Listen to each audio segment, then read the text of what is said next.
This baby girl is actually a mature woman who has been reincarnated. To avoid frightening her parents, she waited 10 months before speaking and walking.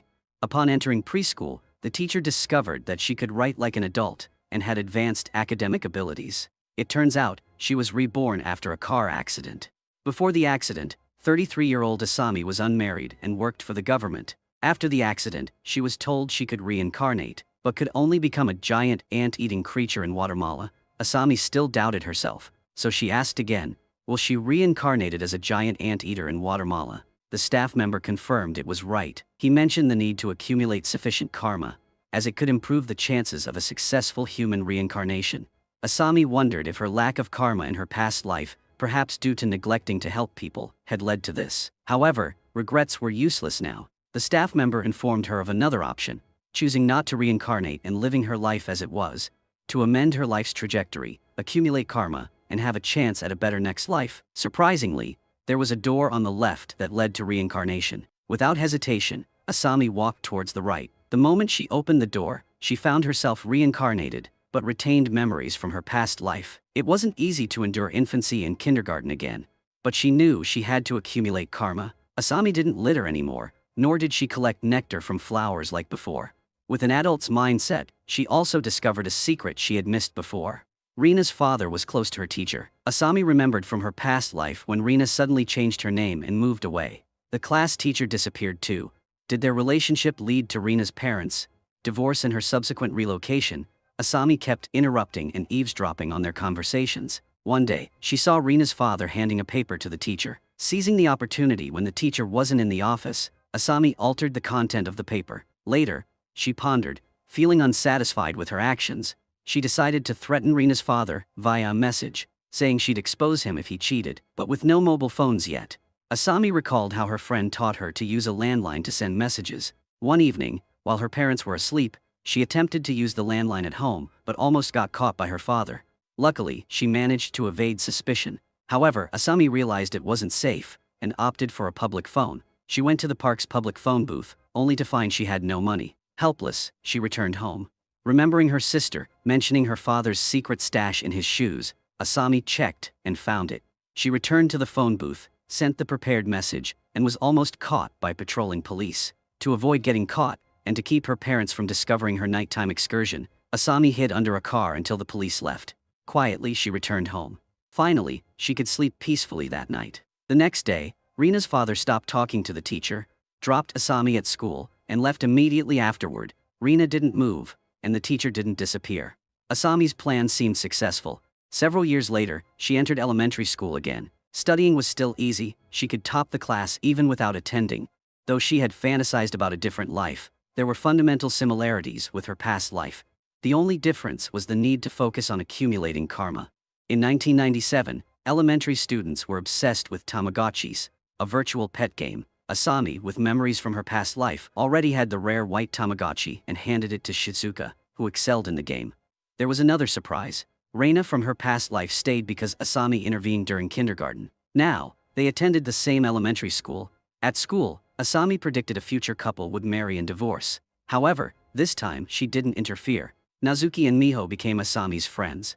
After school, they often gathered, exchanged stickers, and discussed various topics. In 4th grade, Tamagotchis and stickers faded out, replaced by personal profiles where girls could write their secrets. Asami knew she had to be careful this time, unlike before when she lost everything.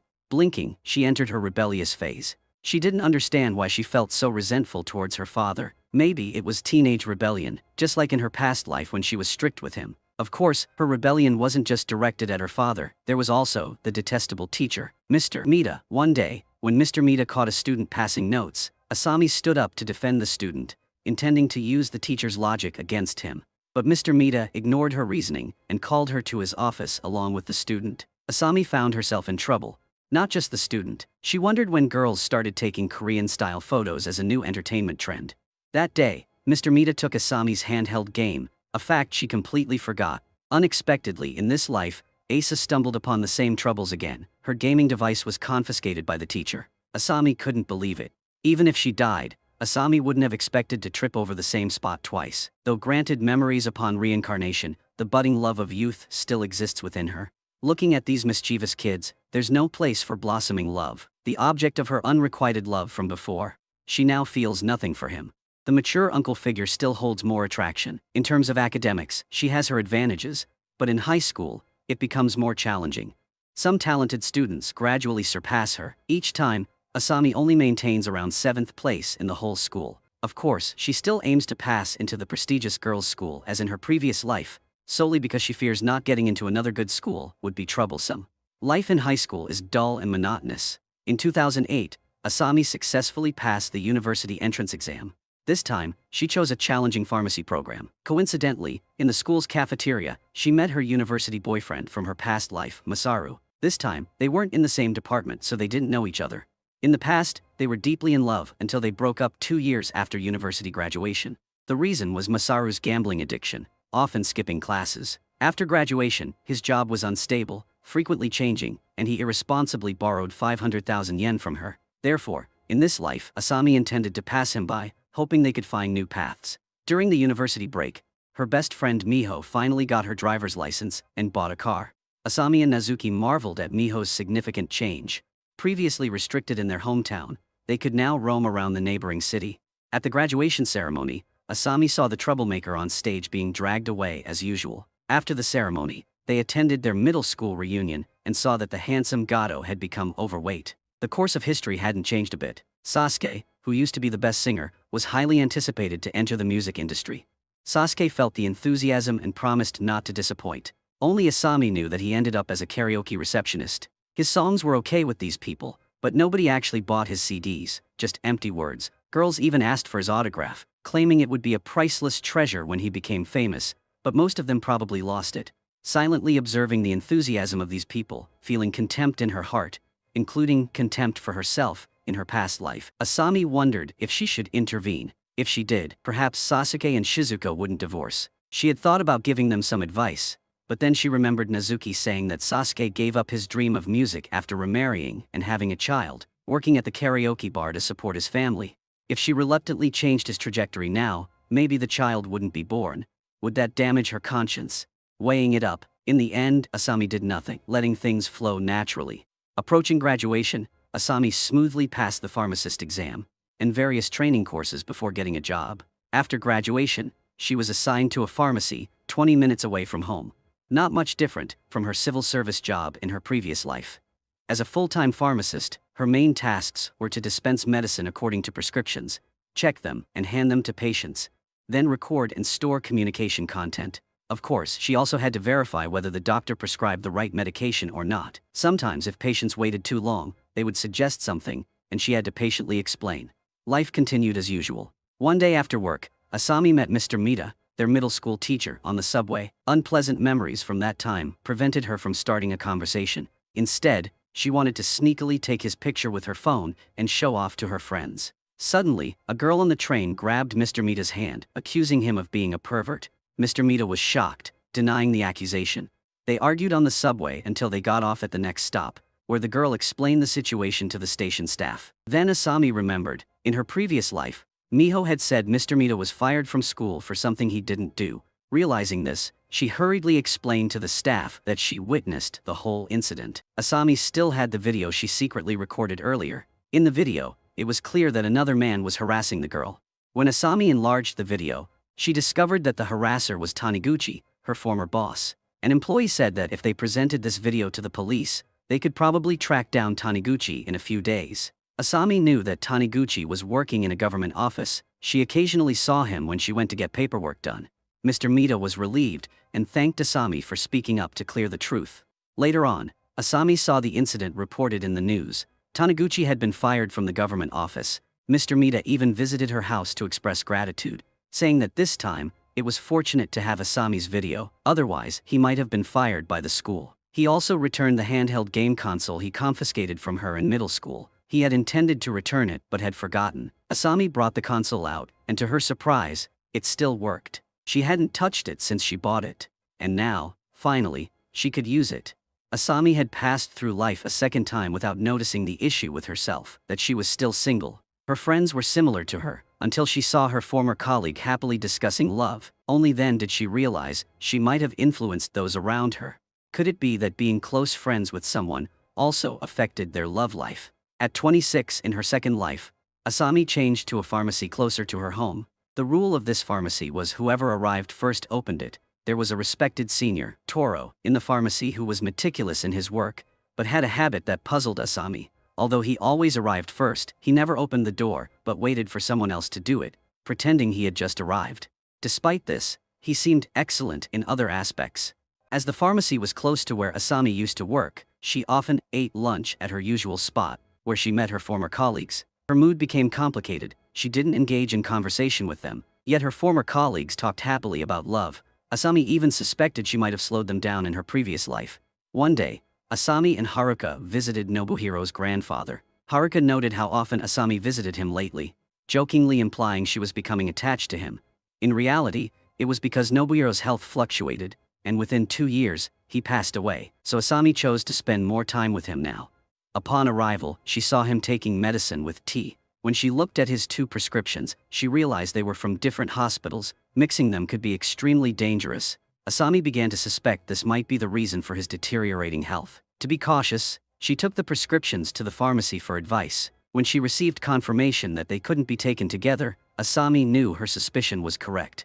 Later, Nobuhiro sought a new prescription from the doctor. A few weeks later, Kumiko's mother said that her grandfather's health had noticeably improved. Asami praised herself for studying pharmacy. It was indeed the right choice. This was the happiest thing she had done so far. However, she soon found herself unhappy again. While casually flipping through a magazine in the pharmacy, Asami saw a familiar figure, Masaru, her former boyfriend.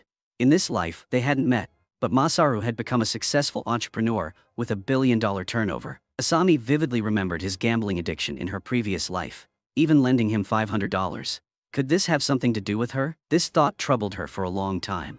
At 33 in her second life, the same age when Asami died in her previous life, she still wasn't married. She spent her days eating out and chatting with friends, with the only difference being that this time, they accidentally met Rina, now an adult. Rina took the initiative to greet them, showing everyone a picture of her partner. Asami immediately recognized the middle-aged man as Toro, their senior in the pharmacy.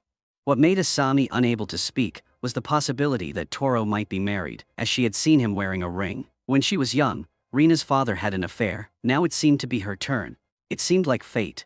Reluctantly accepting that changing destiny would eventually come back to her, they went to Korea for a photo shoot. The older they got, the more they wanted to remember their youth. At the karaoke bar, they unexpectedly met Sasuke, whom they hadn't seen in 13 years. Asami had known for a while, but she pretended to be surprised. Sasuke arranged a VIP room for them, and even offered them drinks. Asami happily stood up and thanked him. In their previous life, Sasuke treated them to French fries, but they were too full now to eat more. So when asked at the door, Asami mentioned they were already full. It seemed he understood her hint. Asami then told Nazuki and Miho about Toro, and the 3 girls discussed it for half a day. They planned to confront Reina, but none of them had her contact information. Nazuki thought maybe Sasuke had it.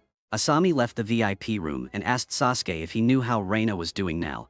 Sasuke said he was fine, albeit a bit tired from work, but he was happy. He showed Asami a picture of his child, and asked if she had given up on her musical dreams. Sasuke said he wasn't the type to give up on his family. Asami silently thought perhaps it was right not to change Sasuke's fate. After contacting Reina, the 3 of them rehearsed a fun scene to see what would happen next. 30 minutes later, Rina arrived as planned. After a simple confirmation, Asami revealed Toro's story. Rina was a bit stunned, but once she confirmed it was true, she promptly called him and scolded him harshly. Then they broke up, deleted his number, and Rina hung up. The 3 of them applauded her decisiveness. Seeing Rina's firm action, they felt relieved. During their conversation, they began to gossip again. Asami saw a paper on the ground and remembered that in her previous life, she was hit by a car while picking up paper, triggering her reincarnation. This time, the result had changed. Asami happily picked up the paper. Next was the future she hadn't experienced yet. The 4 of them left in Miho's car. At that moment, a mysterious girl quietly watched them from behind. Several weeks later, their daily office life continued as usual. The only difference was Toro now opened the door himself, no longer waiting for others. Other things remained the same as before. That day, as Asami was preparing to go out for lunch, she saw a film crew shooting outside. Asami curiously glanced over, noticing a star among them. She was so focused she didn't pay attention to the path. A truck suddenly rushed towards her. Was this the end of Asami's life again? No, that couldn't be. It's so frustrating to be careless like this. Asami helplessly approached the reception desk again, asking why she was still defaulted to logout at age 33. The staff explained that everyone had a death period and showed a bunch of documents to prove it. They said Asami's easy ascension time was after age 30. As long as she could avoid this dangerous period, she could live a long life. At this moment, Asami regretted deeply, but had no other choice. She asked if this time she accumulated more virtuous merits, could she be reborn as a human? The staff said decisively no. With eyes as big as Indian Ocean fish, it was absolutely impossible. Asami tried to argue that she had tried hard, but the staff explained that wanting to be reborn as a human was just a human thought. Actually, animals also wanted to be reborn as similar creatures. Asami said this time her virtuous merits must be more than before. Still, because she didn't have enough merits, she couldn't be reborn as a human, right? The staff confirmed that was correct. Looking at the picture of a tuna, Asami truly didn't want to be reborn as a salted fish, especially one that could be eaten anytime. Asami asked if she could still reincarnate. Asami thought to herself, genuinely surprised. Holding on to a thread of hope, she asked, can she reincarnate countless times until she's satisfied then stop? The staff said, no. The number of reincarnations is determined by the karma from the first life. Some people don't get a second chance. Asami wondered how many chances does she have left, but the staff responded, that's a secret. Asami decided. She headed towards the door on the right, starting her third life. This time, the exhausting period of infancy remained just as tiring. It wasn't until preschool that Asami discovered something even more draining. She still had to deal with Rina's teacher and her father again. Unfortunately, the little girl couldn't think of a better solution, so she followed the same old path. During dinner at home, Asami looked at the tuna on the table and swore that next time she would definitely be reborn as a human. She smoothly navigated through kindergarten and elementary school, but the feeling of resentment towards her father lingered into her teenage years. Conversations with friends changed from small talk to discussions about TV shows and movies. Mr. Mita still assigned paper passes to students as he did before. Having failed in her second life, Asami refused to succumb to Mr. Mita's authority and challenged him once again. She successfully found a flaw in his argument that left Mr. Mita speechless. Asami thought she had the upper hand, but Mr. Mita still managed to broaden her perspective. He challenged Asami, reminded her that he is teacher, then continuing his lessons on moral philosophy. After school, the three of them still had to go to Mr. Mita's office for feedback. Through 3 lifetimes, Asami finally understood how foolish it was to argue moral philosophy with a teacher. Academically, Asami had no grand ambitions, so she deliberately failed her exams and ranked 13th in the school, worse than in her second life. Moving on to high school, not much changed. Asami still passed the university entrance exam just like before, but this time she majored in literature, similar to her first life. Of course, Masaru, her ex-boyfriend from her previous life, was also at this academy. Asami didn't intend to get acquainted with him because she didn't believe that their relationship could change so drastically. Perhaps Masaru in her second life was just lucky. She didn't want to get involved, but that didn't mean he didn't want to talk to her. Masaru took the initiative to invite her to karaoke. Out of politeness, Asami went with another classmate. Watching him sing familiar songs brought back good memories. After the activity ended, they happened to be heading in the same direction, so Masaru gave Asami a ride home. Sitting in the car she was so familiar with, Asami's emotions became inexplicably complex. Joy and sorrow intertwined like a movie reel, scenes flashing before her eyes. Masaru was extremely curious about the girl who always avoided him. Before getting out of the car, he even asked for Asami's contact details. Despite already exchanging contact information, Masaru's request, despite its politeness, made Asami feel embarrassed. Unconsciously, she ended up joking with Masaru. After spending some time together, he confessed his feelings to her. Remembering how Masaru became a successful CEO in her second life, Asami decided to take a chance. She agreed to date him. For Asami, it was a reunion after 26 years of separation, a miraculous experience transcending time and space. Although she already knew Masaru's personality, there was nothing new, but the two of them still got along well. In her heart, she silently vowed that this time, she wouldn't let him fall into the trap of gambling again. When Masaru didn't show up for class, Asami would immediately call to check on him. Arriving at their dorm, they found trash scattered all over the floor. Asami scolded him and demanded he clean it up. After some time, Masaru proactively suggested breaking up, perhaps thinking that Asami was too controlling. The result was a confusing breakup for both of them. This reunion made Asami feel lonely again, as if she had lost billions. After graduating from university, Asami worked at a television station. The first time she left her hometown for Tokyo, Asami's first job was to create a newspaper layout with song lyrics or to act as a stand-in under the bright lights. Although the work was tough, Asami thought it was beneficial for accumulating merit. Later, she was assigned as a production assistant for a film crew, helping to guide and take care of actors, ensuring smooth operations on set. With experience from 2 lifetimes, Asami's work capability was quite outstanding. She got along well with the actor Uzuda, and they made a pact that when Asami became a producer, she would cast Uzuda as the lead. After completing the first television drama, there was a period of rest. Taking advantage of this opportunity, Asami went home to visit her parents, accompanied by Nazuki and Miho. The 3 reminisced about their youth, a tradition they continued in the future. Whenever Asami felt exhausted from work, she would return to her hometown to chat with her friends, which helped relieve stress and recharge her energy. After over a year of working at the television station, Asami finally participated in a film she liked from her previous life. The producers she collaborated with were all top figures in the industry. During this time, a girl approached her, and Asami immediately recognized Misa, her elementary school friend. Misa said she was now a professional makeup artist.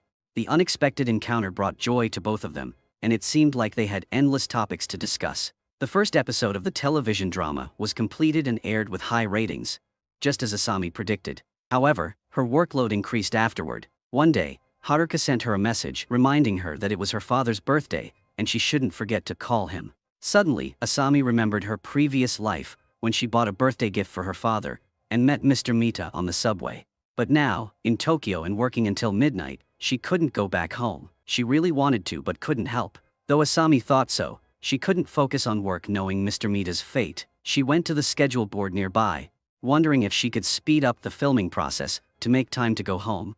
As a result, Asami quickly adjusted the filming schedule, condensing a 6-scene play into 3 scenes and eliminating unnecessary shots. She also informed Misa to speed up the makeup process and arranged the actors for the next scene to be ready on set. She persuaded the director to skip lunch breaks and film all scenes in one go. Even the night scenes were called in early, under Asami's direction. With all these arrangements, the filming progressed much faster, but issues still arose. The call sheet machine malfunctioned, but luckily, disposing of the broken equipment solved the problem. When the actors called in were stuck in traffic, Asami asked for advice from the external shooting team. Fortunately, there was a small road they could take, and the problem was resolved smoothly. Finally, they completed the 3-hour shoot. Tomaya. As Asami took the train home, she remembered a night train ride at 9 o'clock. But there were 3 night trains at 9 o'clock, and she couldn't remember which one specifically. She luckily remembered Mr. Mita taking the train from Kumagaya, so she decisively intercepted him outside the GA gate while waiting for others. Coincidentally, she ran into her elementary school friend Shizuka, who was passing by this place. The two chatted endlessly, discussing Sasuke's family matters. Asami thought it was strange how the topics suddenly became so serious. After bidding farewell to Shizuka, Asami soon saw Mr. Mita. She quickly greeted him, saying it had been a long time and she wanted to talk. However, Mr. Mita said his wife was pregnant and he had to go home, suggesting they talk another day. Watching Mr. Mita walk away, Asami thought to herself, this time it's truly messed up. She resolutely intervened and followed Mr. Mita, saying she also wanted to take the subway. She deliberately separated him from the scene to prevent an accident. Soon after, a collision occurred as expected, but Asami successfully helped Mr. Mita avoid the accident. Taking advantage of the opportunity, she surprised her parents when she got home. She also brought a birthday present for her father. Despite having just returned, she had to leave again, making her family want to see her off. Both Asami's parents were very happy to see their daughter return from afar. She was also glad to have resolved Mr. Mita's issue. After that, she continued to work at the television station for another 5 years, still facing stressful and busy workdays. Asami and Misa went out for lunch, choosing a decent restaurant. During this time, they could also talk about the interesting rumors from before, along with work matters. In the evening, she had to work late into the night. One night, Nazuki called her, telling her to look out the window. It turned out that Miho and Nazuki had come to Tokyo to visit Asami. They said they were planning to spend the day in Tokyo and return the next day. Asami said she was very happy but also mentioned that she needed some preparation time. With only one bed, they had to think about the sleeping arrangement. Miho joked that it wouldn't be okay for all 3 to sleep on the floor. Asami wanted to sleep on the bed, but Nazuki said she had changed since coming to Tokyo and was no longer cooperative. Asami clarified that she didn't mind sharing a bed with them, but thought if there was a bed, why not use it? They agreed that where they slept didn't matter. Asami mentioned that Nazuki had bought snacks but hadn't shared them yet. Nazuki reacted surprised, realizing she had forgotten about it. So the three of them ate snacks and chatted, sharing everything from their past experiences. Asami felt the pressure and fatigue melt away. The next morning, Asami saw Nazuki taking medicine with tea. She quickly helped her get a glass of water and reminded her not to take medicine with tea. Although Nazuki felt a little strange, she still followed the advice. After seeing her friends off, Asami remembered Nobuhiro's situation from her previous life. Taking advantage of a free weekend, she visited him at home and helped him with his medication, just as she did before. However, Haruka asked how Asami knew not to take two types of medicine together, since she wasn't a pharmacist in this life. Asami made up a story, saying she had filmed a medical drama and gained a lot of medical knowledge. Unexpectedly, Haruka asked which drama it was. Asami had to admit that it was a different TV station's drama to make up for the number. Surprisingly, Sachi began to take an interest, saying she wanted to buy the DVD to watch it. Luckily, Asami successfully completed the task of changing Nobuhiro's medication again. While holding a magazine at the pharmacy, she saw that Masaru was still a successful CEO in this life. Asami thought to herself that if she hadn't broken up with him in college, this outcome might not have happened. The only difference was that in the previous life, Masaru's company had a revenue of 1 billion, but in this life, it was 900 million. Asami felt a little guilty, thinking that their 2-month relationship had caused a loss of 100 million. 2 years later, the efforts Asami accumulated at the television station finally paid off, and her proposal was smoothly approved. She could apply to be a producer, and so an idea related to her reincarnation gradually formed in Asami's mind. She planned to turn her experiences into a television drama, though no one would know it was her own story. However, other producers and executives at the television station found Asami's story too bland, lacking multiple climaxes. They questioned who would want to watch a show where reincarnation was just about saving people and preventing affairs. Furthermore, comparing her life after reincarnation with her past life didn't show any significant changes, which seemed odd. Wasn't it a waste to reincarnate multiple times without saving the world or winning a Nobel Prize? Facing pressure from the station, Asami had no choice but to compromise. After work, she remembered an important issue: Rina and Toro's affair. But there was a critical flaw in this scenario. Asami no longer worked in the pharmacy, so she couldn't know Toro was married, making her claims less credible. Currently, Rina and Toro hadn't met yet, so preventing their meeting would stop their affair. She started calling classmates, asking if anyone had Rina or Sasuke's phone number, but no one knew. 1 month before filming her life story began, Asami sought an opportunity to return home to resolve the issue with Rina. She went straight to the karaoke bar where Sasuke worked. But he wasn't on shift that night. Asami told the staff she was Sasuke's elementary school friend and hoped they could provide his contact information. Yamamoto, the staff member, thought she was a troublemaker and refused to give her Sasuke's number. Asami then looked through her elementary school graduation photos and spotted Shizuka, thinking there might be hope. She called Shizuka, asking if she had Rina's contact information. Fortunately, Shizuka did. Asami called Reina, reminiscing about old times and eventually inviting her out for dinner on April 1st, the day Rina was supposed to meet Toro. However, Rina declined. Frustrated, Asami decided to go to the restaurant where Rina and Toro were supposed to meet and waited at a spot where she could see people passing by. While waiting, she ate a meal, then ordered ice cream and drinks to pass the time. She ate a lot, but Rina still hadn't shown up. Just as Asami was about to give up, Rina finally appeared. They greeted each other happily, and Rina mentioned her previous appointment was cancelled so they could dine together. Asami, fearing Toro's arrival, suggested changing restaurants, but Rina insisted on staying, praising the food and hospitality. Asami, already full, struggled but decided to eat more to keep Rina there. While they were eating, Toro entered the restaurant. Asami quickly diverted Rina's attention with work stories. Toro sat nearby, which was dangerous. Asami kept Rina engaged with interesting work anecdotes. As they were finishing their meal, Rina hesitated over a side dish, and Asami, feeling overstuffed, was on the verge of cursing. In the end, Toro noticed Rina and greeted her. Asami, close to succeeding, was furious. Luckily, they only exchanged polite greetings since Asami was present, preventing any deeper conversation. When Rina went to pay and leave, Asami thought the situation was under control, only to turn around and see Rina and Toro exchanging contact information. Despite her strict vigilance, it was futile. The next morning, Asami went to the pharmacy where she had worked in her past life. Toro was waiting in his car as before. Asami approached him directly, confronting him about his marriage. Asami warned Toro to stay away from Rina, because he was married. Toro was about to argue, but Asami continued talking about his wedding ring as a proof. This left Toro speechless with anger and embarrassment, and he seemed ready to kick Asami out. Asami forced Toro never see Rina again.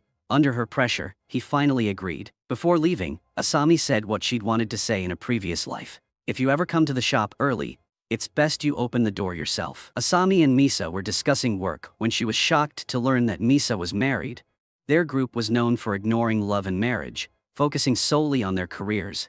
Feeling betrayed, Asami demanded to know when Misa got married and why she hadn't been informed. Misa explained that she got married 6 years ago when she started working there, but was too busy to have a wedding ceremony, so she didn't tell anyone.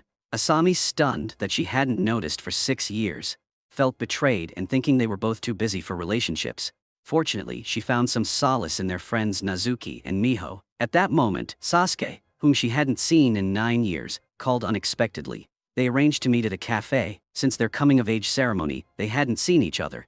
Sasuke, now in Tokyo for some business, told Asami about his divorce. When she asked how he was doing, he revealed he was dating someone new and might be getting married again, even showing her a photo. Asami recognized the girl from a karaoke bar visit when she had gone looking for Sasuke. No wonder Emamoto hadn't provided his phone number. Sasuke then gave Asami his new album, suggesting she listen if she didn't mind.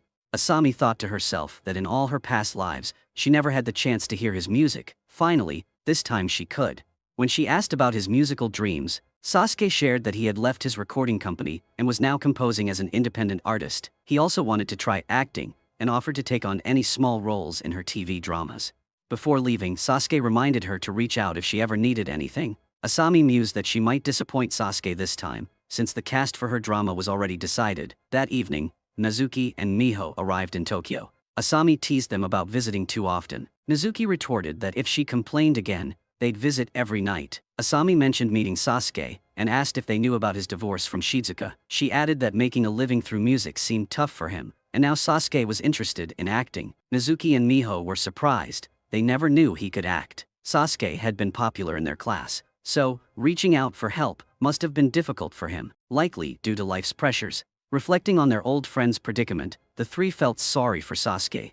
Miho suggested buying his album, and Asami revealed that Sasuke had given her a copy. They decided to listen to it together, but were shocked by how bad it was. Changing the subject, Asami shared that Misa had been married for 6 years to a senior colleague. When she asked why they weren't surprised, Nazuki, having learned from Sasuke's situation, wasn't fazed by Misa's news, especially after hearing Sasuke's song. Filming for Asami's drama went smoothly, despite the script being heavily altered from her own experiences, focusing on revenge and rebirth. The lead role was played by longtime friend and star Usoda. However, due to a delayed flight, another main actor couldn't make it for the next day's shoot, prompting Asami to contact the scheduler, see if it's possible to reschedule the shoot for the day after tomorrow. But then it was found out that Usoda will leave tomorrow afternoon.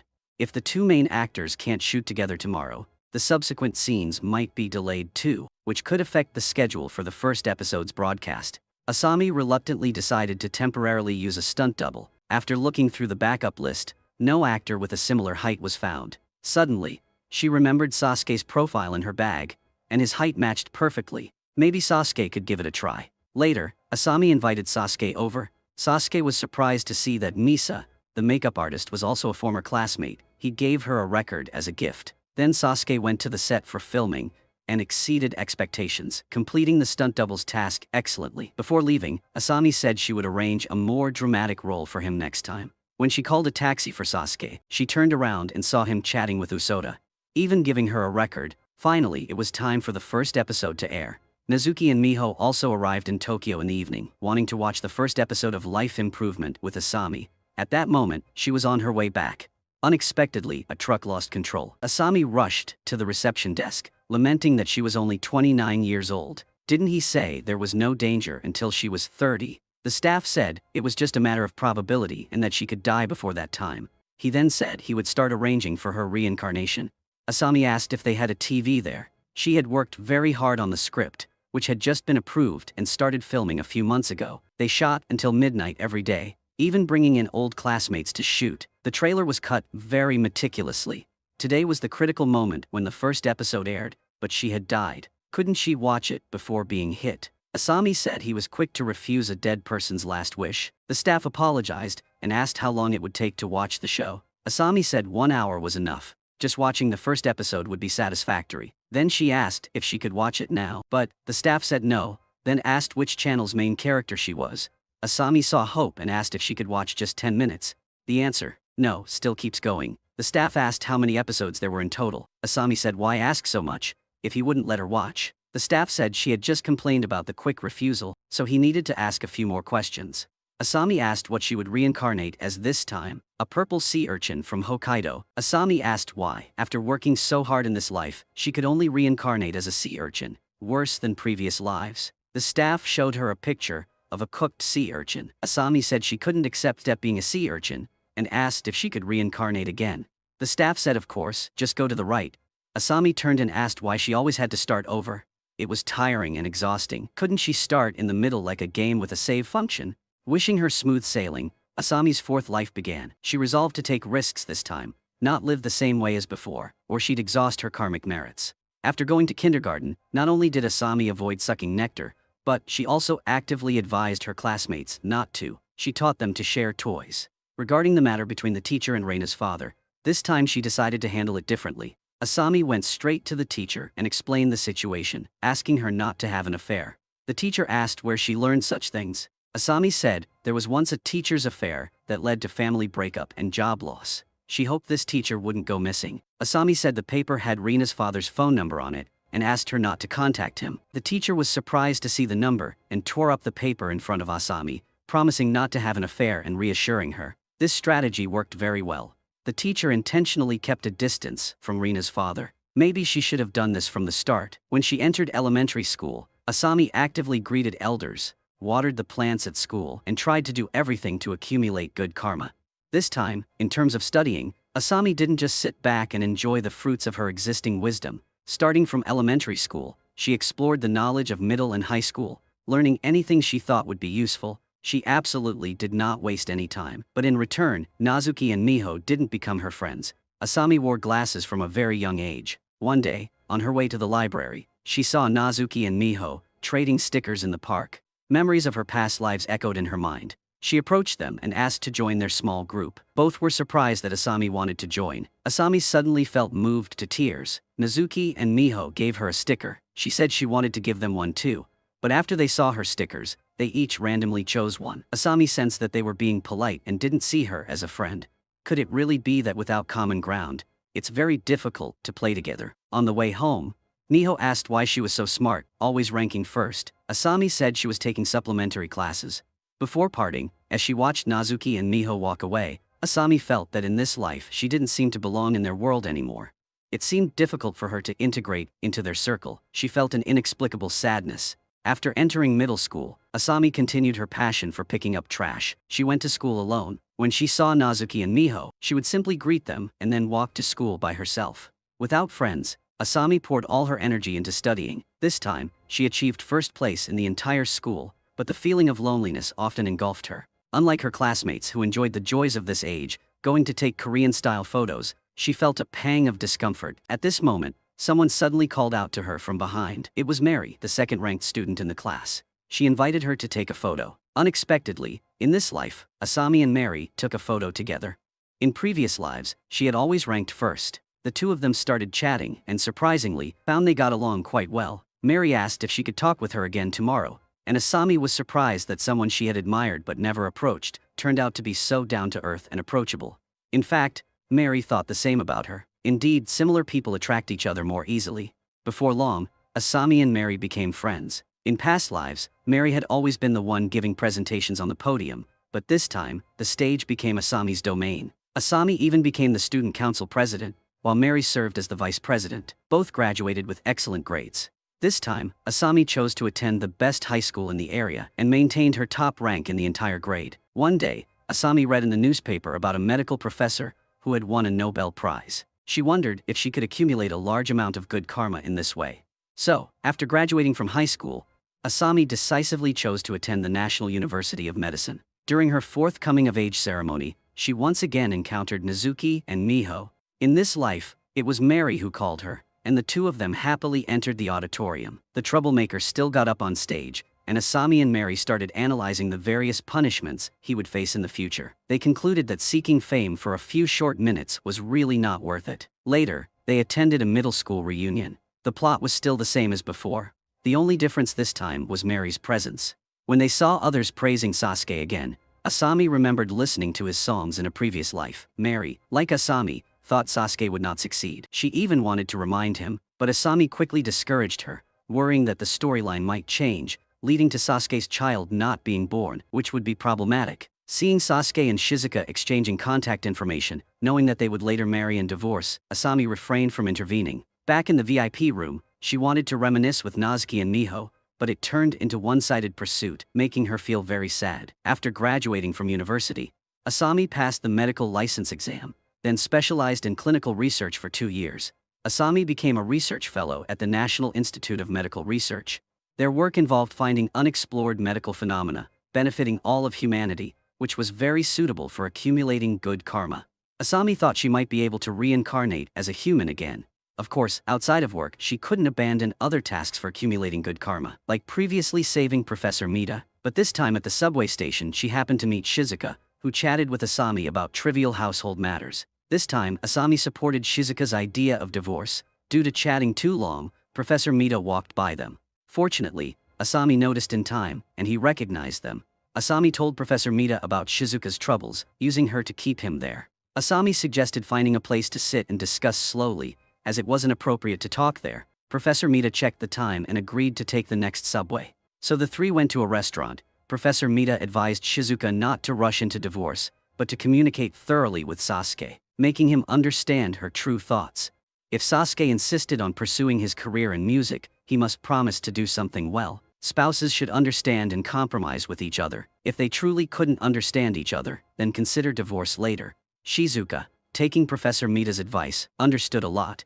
Asami, seeing things going in the wrong direction, checked the time, worried that the subway incident might get triggered, so she urged Professor Mita to hurry to the next subway. He still wanted to continue talking, but Asami interrupted multiple times until he had to leave. Before leaving, Professor Mita reminded Shizuka to have a clear conversation with Sasuke when she returned. The issue with Professor Mita was resolved. Next, Asami wondered what other problems she had to solve. From childhood to adulthood, she was so outstanding that it aroused Haruka's suspicion. Haruka asked her if this was her second life, but Haruka never imagined it was her sister's fourth life. Having such an exceptional sister put a lot of pressure on her. Haruka became the center of attention for their parents and teachers, a favorite, but lived under Asami's shadow for many years. Haruka said her own grades were not that good, only in the top 5 of her class. She said having a genius sister made it very hard for her. Asami asked what she would want if this really were her second life. Haruka asked who she would marry in the future, but Asami truly didn't know. In previous lives, she had died before getting married. In this life, because she studied medicine, she quickly resolved the issue of switching medication for Nobuhiro. On the pharmacy magazine, Asami didn't see any news about Masaru. 3 years later, she went to resolve Reina's issue. Asami thought she had it under control this time, but unexpectedly, they still started talking to each other, making her have to wake up early once again.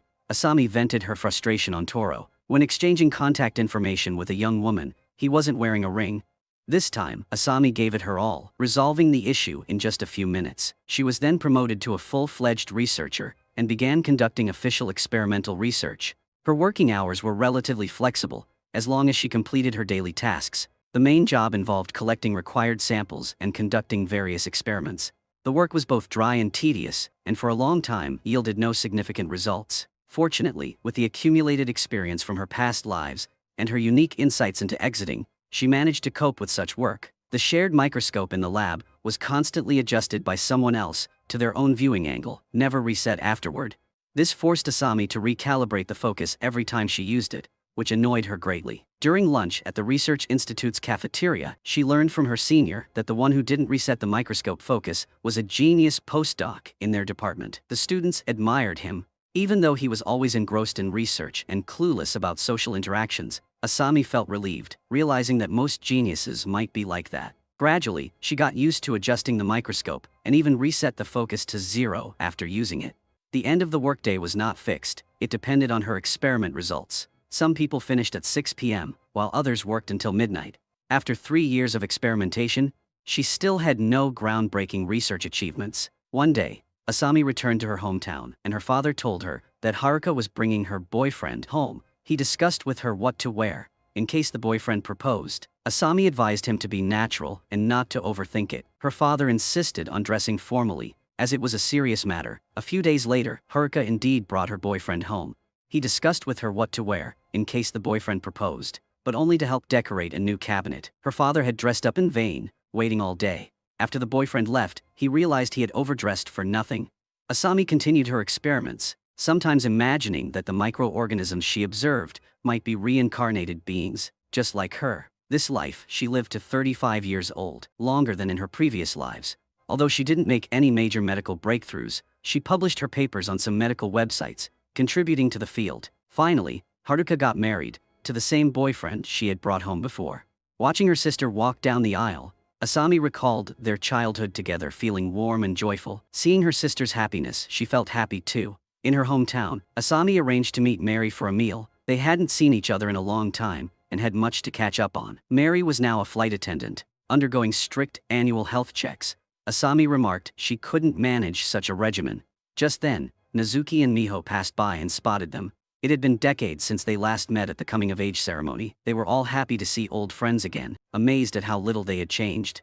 Asami wanted to invite them to join, but Nazuki and Miho, feeling out of place with Mary, made excuses and left. After they left, Asami confessed she had hesitated about inviting them. Mary said they probably wouldn't have agreed, as they were not that close anymore. Asami pondered how close they once were, and how distant they had become. Was it time that changed them, or their choices? In life, gains often come with losses. Mary pulled out a photo from their middle school trip to Korea, a memento of their first meeting. Mary then asked a question she had long wanted to ask. Which life is this for you? Mary as a reincarnated soul. No wonder she had always ranked first in previous lives. Asami, caught off guard, wondered whether to reveal the truth. Seeing Asami's hesitation, Mary admitted she was on her fifth life. Asami asked her how she figured it out. Mary said that she wasn't always such a diligent student. Her outstanding performance naturally aroused suspicion.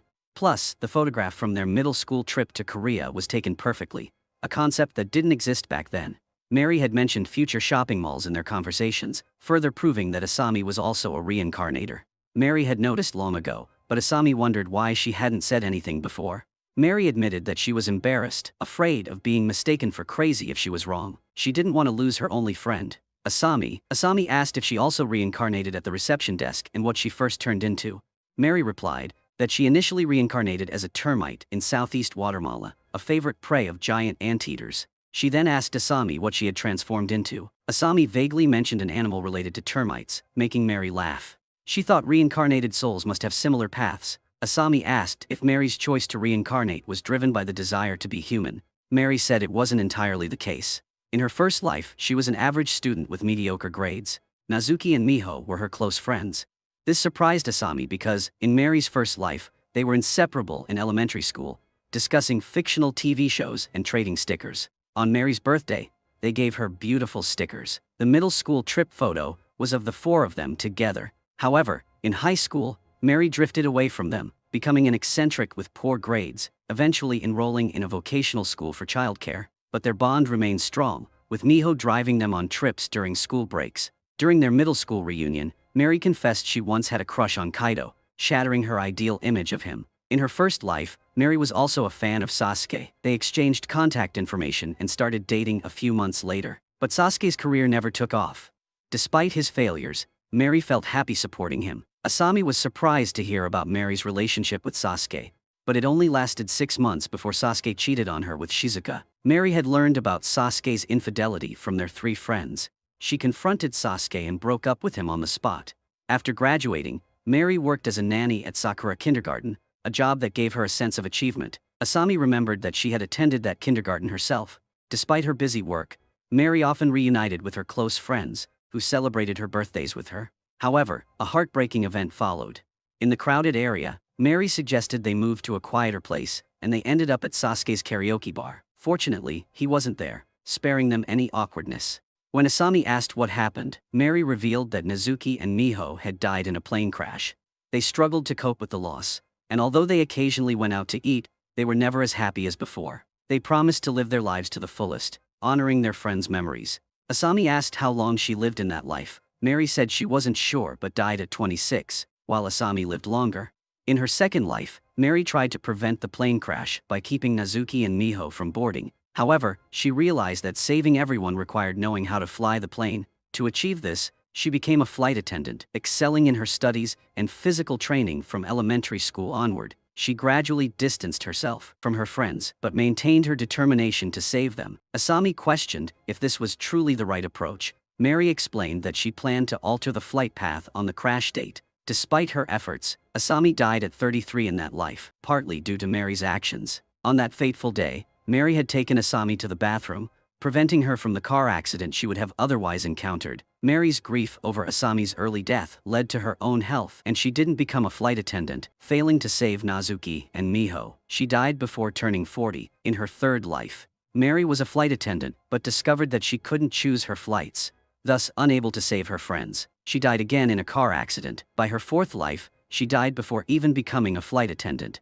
Learning from the reincarnation receptionist that they both faced high mortality risks after 30, Mary prepared meticulously in her current life. Next year marked the critical year of the plane crash. Asami advised Mary to be careful and offered her help. Mary reassured her, saying she had everything under control, and suggested they take another photo in Korea. Before that, Mary needed to use the restroom, prompting Asami to reflect on Mary's heroic journey. Unlike her own mundane reincarnations, Mary had endured unimaginable hardships, making her a true hero. The two headed to take their photo in Korea, and on the way back, Asami suggested they also invite Nazuki and Miho. The four of them were close friends, making for a perfect combination. Mary suggested waiting until she safely brought the plane back, arguing that meeting then would be more meaningful. Asami asked if that meant waiting until next year, suggesting instead that they meet after her next return. They parted ways at the intersection, and Asami resumed her usual routine. One day, she read on her phone about a plane going missing in Shanghai. A sense of dread overcame her, and she immediately called Mary, but there was no answer. Fear gripped her, and a few days later, her worst fears were confirmed. Asami attended the funeral of Mary, Nazuki, and Miho with her classmates, feeling a deep sorrow. Just days earlier, she had planned to meet up with Nazuki and Miho, but now the nightmare had struck suddenly. After the funeral, everyone gathered at Sasuke's karaoke bar, still enveloped in grief. Asami remembered her last conversation with Mary about the plane incident happening the following year. Now she realized Mary had lied to prevent her from worrying. The three friends stayed until morning, and as Asami walked home on a familiar path, memories of her three friends flooded her mind. Left alone now, she felt a profound sadness. Finally understanding how Mary felt after losing Nazuki and Miho, to numb her pain, Asami threw herself into work. 3 years later, after work one day, she unexpectedly encountered a woman who called out to her, asking which reincarnation this was for her. The woman turned out to be Minako, a colleague from Asami's first life, suggesting she was also a reincarnator. Asami asked how Minako knew, and she revealed this was her 8th life. And not seeing Asami in one life made her realize they were the same. Surprised, Asami invited Minako over. Minako explained that all her 8 reincarnations were identical, as she didn't intentionally change anything, treating it like a game to see how each life could be better than the last. Asami thought how blissful the first life must have been for Minako to have this mindset. Asami's fate at 39 struck again, when a steel beam fell at a construction site. A staff member told her she could reincarnate as a human this time. Standing at the door to the left, Asami hesitated, then returned and asked if she could do it again. The staff confirmed it was her final chance. Without hesitation, she chose the right door, beginning her 5th life. After attending the entrance ceremony, Asami saw a different Mary coming out of a classroom. They exchanged a look, recognizing each other. This time, Asami's goal was not just to accumulate virtues, but to ensure everyone's happiness, so Mary wouldn't struggle alone. Determined not to regret this life, Asami sought out Nakamura, hoping to switch flights with him. Nakamura, however, insisted the flight was crucial for him, as his aviation certification was at stake.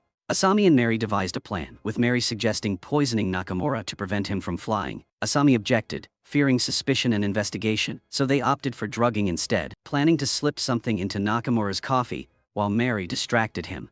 On the day of the flight, they followed through with their plan. Asami, using her past life medical skills, successfully drugged Nakamura's coffee, making him unable to fly. However, just as they were about to execute their plan, they were interrupted by Kawaguchi, who had been influenced by Asami in a previous life. Kawaguchi had joined as a flight attendant, uncovering Nakamura's infidelity and disrupting his plans. This unforeseen help allowed Asami to take the pilot's seat. As they were about to board, a middle-aged man stopped them, claiming his previous life's wife died on this flight. He pleaded with them to trust him and change the flight path. Asami assured him their mission was to save everyone on the flight. The man, grateful, let them pass. Once on board, they altered the flight path, successfully avoiding disaster. This victory was a culmination of over 30 years of waiting and planning. They discussed their next lives, feeling fulfilled.